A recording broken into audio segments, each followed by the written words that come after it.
여러 가지 그 한계에 부딪혔어요.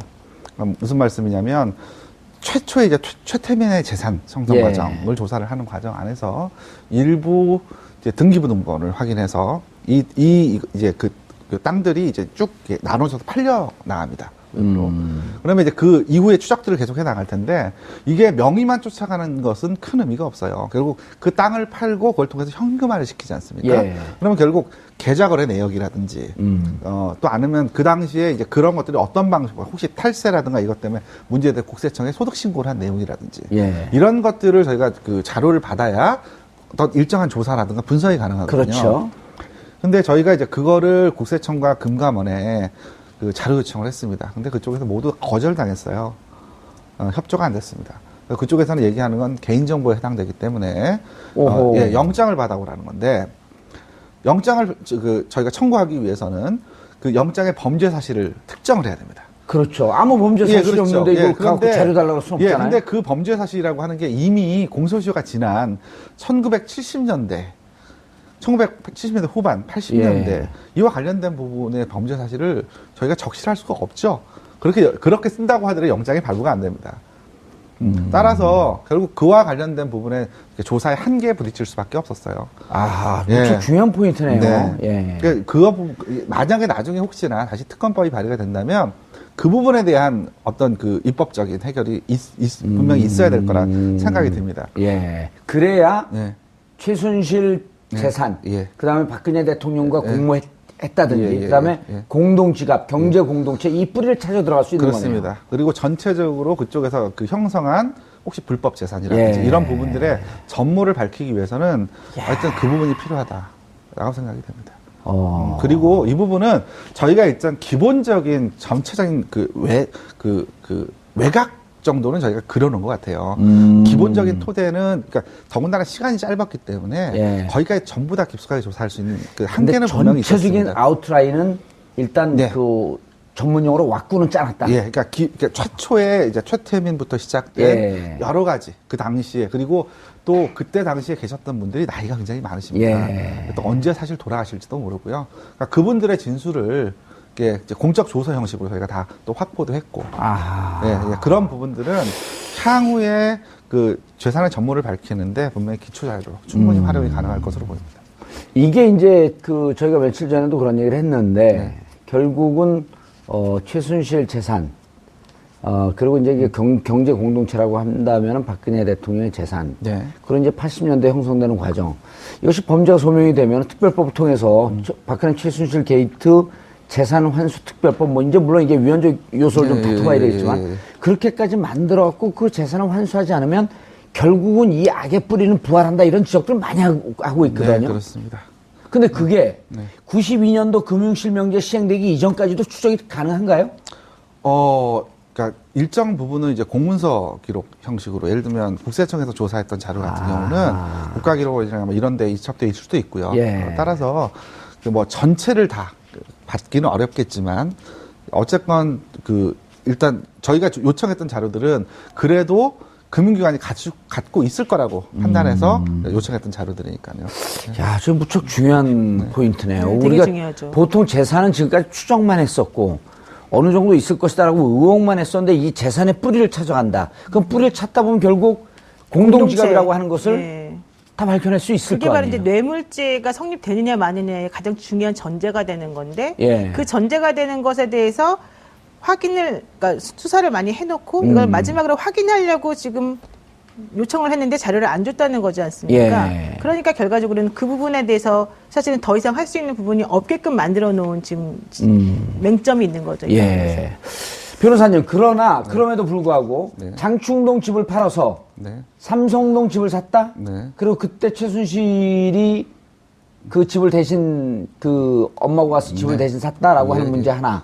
그 다음에 옷값을 대납해줬다라고 하는 것. 네. 어쨌든 지금 공동지갑의 근거라고 하는 것을 그 두 개를 제시하고 있는데 2007년도 대선 때 이 문제가 그 논의가 됐었어요. 네. 그때는 이제 친이 쪽에서 어디까지만 물어봤냐 하면 자, 이게 그 다른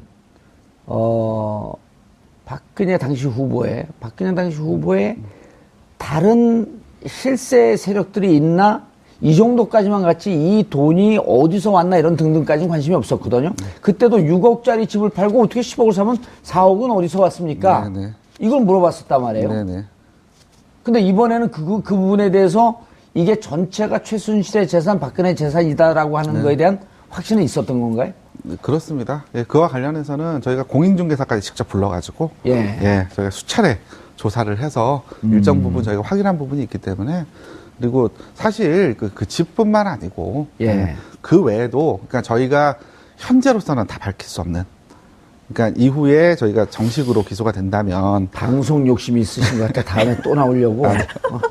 예, 그런 부분이 있다. 예, 그런 거와 관련해서는 추가적으로 아마 법정에서 일부 예. 또 아마 충분히 나올 겁니다. 예, 저도 저희가 이제 내부적으로는 그러니까 어느 범위까지 저희가 오픈할 수 있는지에 대한 내부적인 가이드라인이 있기 때문에 예, 그리고 또 제가 또 그 방송에 나가서 잘못 얘기해서 현재 그럼요. 예. 특검 수사에 또 노를 끼칠 수는 없는 부분이 있기 때문에 그 부분 좀 양해를 부탁드립니다. 알겠습니다. 네. 다음에 이제 조금 또 세월이 지나서 이와 같은 사건이 있으면 그때는 이제 예, 그러면 제가 속 시원히 말씀드릴게요. 그때 이제 수사관이 아니라 특검 보러 갈 그런 준비를 하고 계신다. 아니 농담이고요. 네. 그런데 자 이제 공모 얘기를 좀 해봐야 돼요. 미르재단, K스포츠 재단, 박근혜 최순실 공모 해서 이 작업이 진행됐다. 특검에서 그렇게 보고 있는 거 아니에요? 네, 그 부분에 대해서 좀 설명을 해주시죠. 그 부분도 지금 현재 저희가 이제 특검에 공식적으로 보도한 그 자료 같은 거 보면, 그러니까 최순실하고 수차례 계속해서 통화한 내역이라든지 예. 이런 부분들이 남아 있습니다. 물론 그거 이외에도 특검 쪽에서는 조금 더 구체적인 또 그 이외에 또 구체적으로 그런 부분들을 진술했던 분들에 대한 증언들을 확보하고 있지만 역시 예를 들면 저희한테 유리한 증언을 해줬던 분들에 대해서 상대방에서 또 그 증언들을 또 뒤집기 위해서 또 다른 일을 또 벌일 수도 있는 것이기 때문에 네. 어떤 진술을 누가 어떻게 했다 하는 내용까지 그러니까 모든 걸 말씀을 드릴 수가 없어요. 사실 그래서 저희가 조사하는 과정에서 가장 조심하고 주의했던 부분이 그 수사기밀 누출이었고 네. 이것이 이제 이제 피의자들한테 넘어갔을 경우엔 대책을 세울 수 그렇죠. 있으니까. 그렇습니다. 방어 논리가 그렇습니다. 만들어지고. 예, 그것 때문에 사실 굉장히 조심스러운 부분이 있습니다. 아직 일부 기소되지 않은 분들 계시고요. 그 다음에 또 이런 부분들이 앞으로 또 이게 또 현재 검찰이 이거에 대해서 계속 또 수사를 할 예정이고. 예. 그래서 그 부분들 아주 제가 구체적으로 말씀드릴 수 없는 부분에 대해서. 자, 제일 중요한 게 국민들의 공분이 있는 게, 네. 저도 이제 우병우 수석, 네. 국정조사 나오지 않을 때 제가 이제 국민 현상 수배를 해갖고, 네. 그 셀프 수배자를 만들었거든요. 그래갖고 그냥 1,800만 원 정도 이렇게 이제 현상금도 모으고 그랬는데, 우병우 수사에 대해서 특검에 대해서 약간 색안경을 쓰고 보는 분들이 꽤 있어요. 네. 결국은 특검도 우병우 영향력에서 자유로울 수 없었던 거 아니냐. 심지어는 윤석열 특검이 학교로는 6년 선배고 네. 그리고 연수원 기수로는 4년 후배인데 특수부에서 오랫동안 수사를 하면서 선배님 그러고 모셨던 우병우 수석을 과연 제대로 수사할 수 있었겠느냐. 이런 의혹의 눈초리에 대해서는 어떻게 생각하세요? 우병우 건에 대해서. 제가 개인적으로 여쭤봤습니다. 예. 별로 안 친하시답니다. 우병우 수석하고요? 일단 윤석열.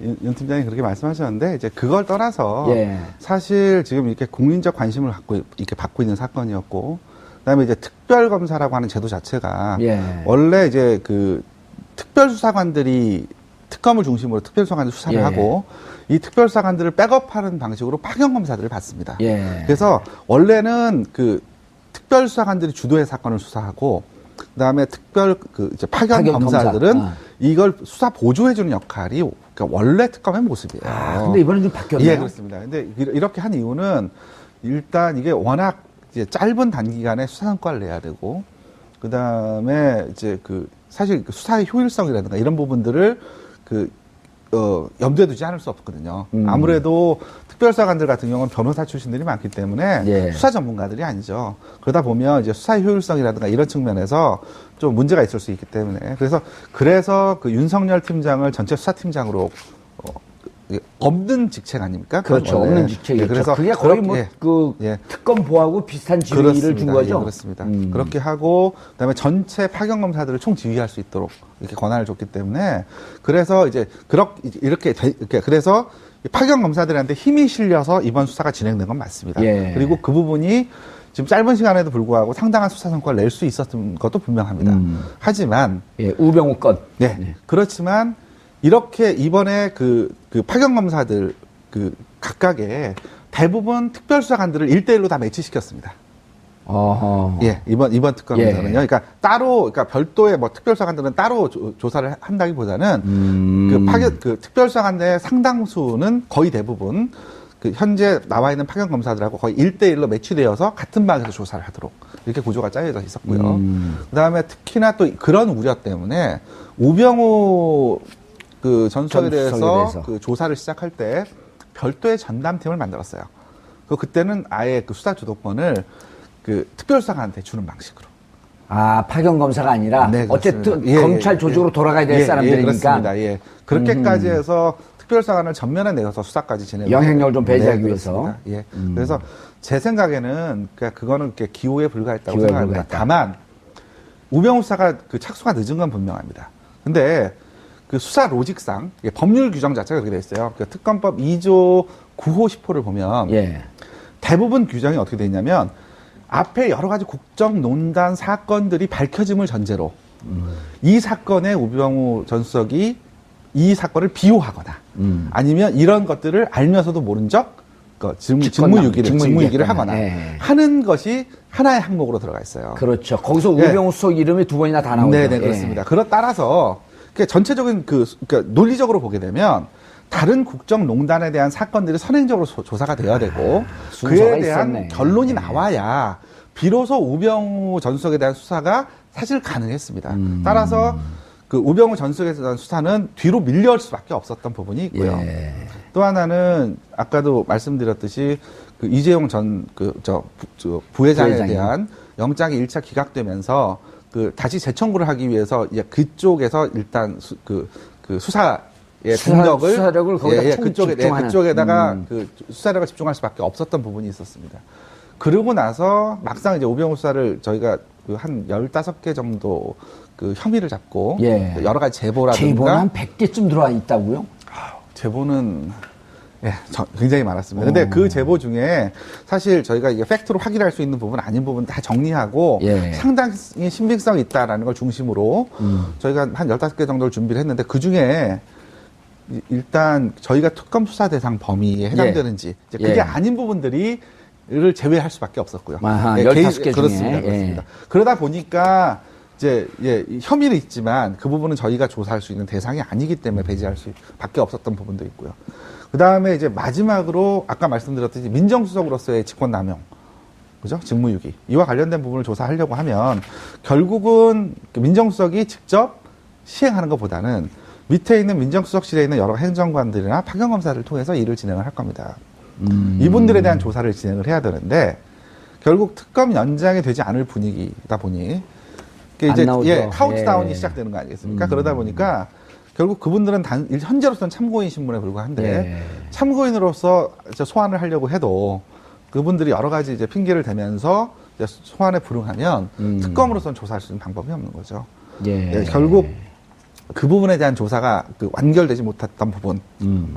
이제 그게 저희는 이제 우병우 전 수석에 대해서 영장을 청구하고 그것이 발부되었다면 그 탄력을 받아서 거기까지 갈 수 있을 거라고 생각을 했는데 선후 관계를 좀 바꿔서 생각을 했죠. 근데 결국 나중에 영장이 기각되는 걸 이제 나중에 다시 이제 거꾸로 저희가 이제 회고를 해보고 분석을 해보니까 그 부분에 대한 조사가 먼저 선행적으로 좀 되었더라면 영장이 발부되지 않았을까. 우병우를 중심으로 한 그 외곽 라인을 먼저 수사를 하고. 그렇습니다.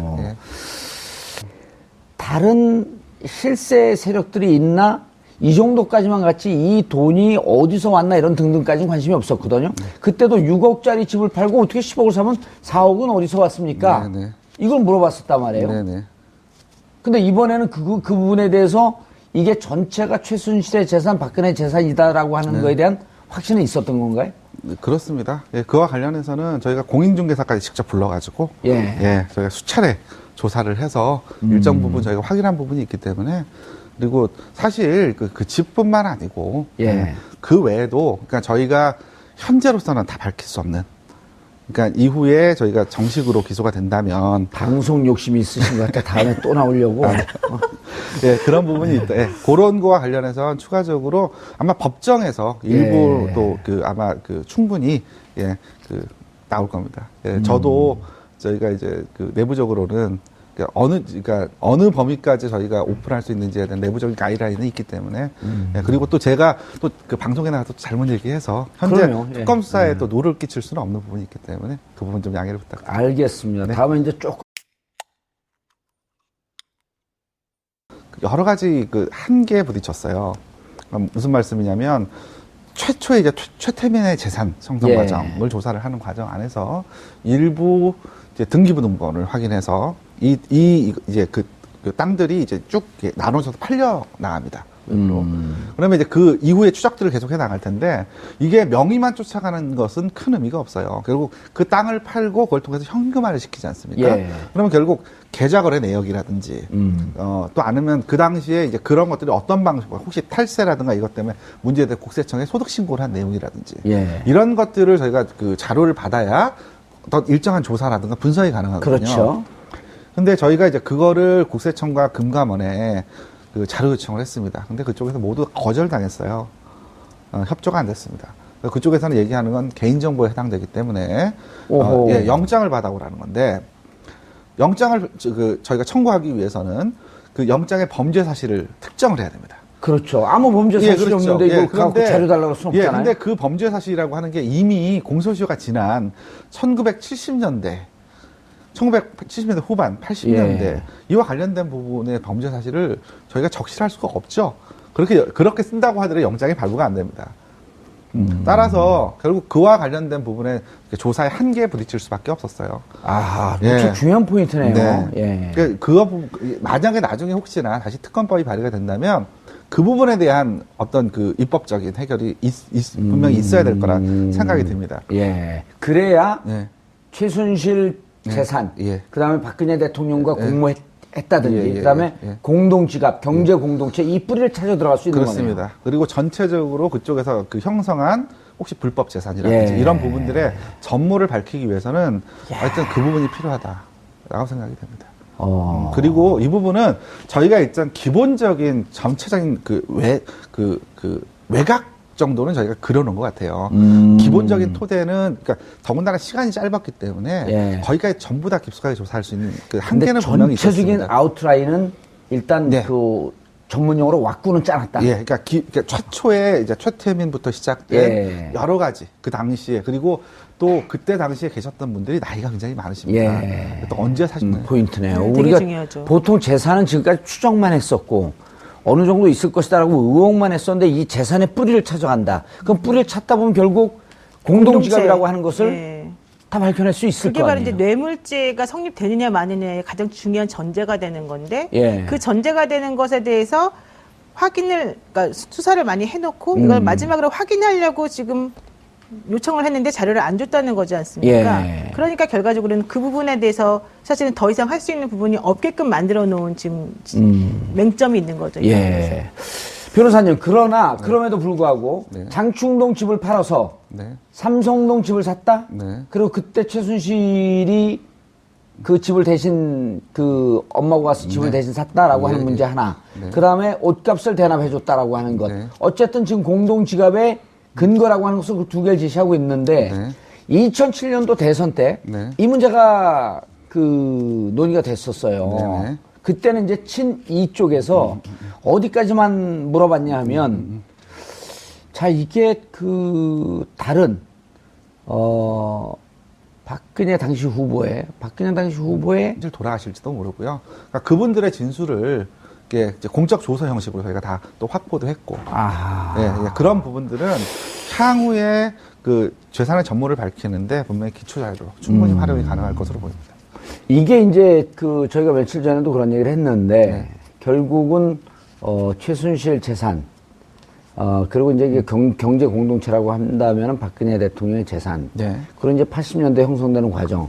이것이 범죄가 소명이 되면 특별법을 통해서 박근혜 최순실 게이트 재산 환수 특별법 뭐 이제 물론 이게 위헌적 요소를 좀 다퉈봐야 되겠지만 그렇게까지 만들어갖고 그 재산을 환수하지 않으면 결국은 이 악의 뿌리는 부활한다 이런 지적들을 많이 하고 있거든요. 네, 그렇습니다.